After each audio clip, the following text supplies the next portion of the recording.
السلام عليكم ورحمة الله وبركاته. أول ما نبدأ كلامنا نبدأ بسم الله والصلاة والسلام على رسول الله. اللهم صل وسلم وبارك عليه. ازيكم يا حبايبي، عاملين ايه؟ يا رب تكونوا بخير بإذن الله.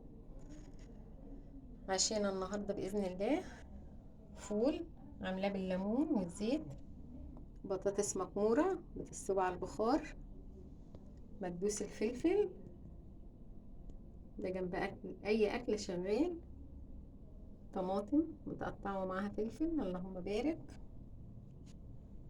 الفول طبعا أنا بدمسه في البيت يبقى حلو وأنضف.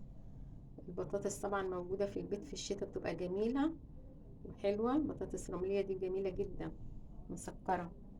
وهنا الطماطم المتخرطة دي طبعا حلوة كده، بتتاكل جنب الفول جنب المكمورة. ودي ايه؟ الفلفل اللي انا عاملاه مكبوس الفلفل ده جميل كده، اللهم بارك. بألف هنا وشفا يا رب للي هياكل، اللهم امين يا رب العالمين. تدمسي الفول في البيت اوفر وانضف، وده من نظافته. اه والله.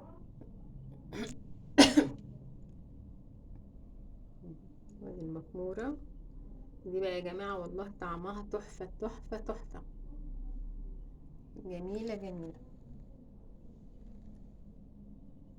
الفول بالليمون ده جميل برضو، مرة بنعمله بطحينة، مرة نعمله بالزيت والليمون، مرة نعمله خرط عليه طماطم كده وكله على بعضيه كده ني في ني، واروح سايباه يسبك مع نفسه بحبة الزيت حبة الكمون والملح والشطة ويبقى تمام التمام والله، منتهى الجميل، اللهم بارك يا رب.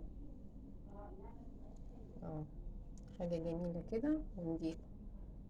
واترككم في رعاية الله وأمنه، والسلام عليكم ورحمة الله.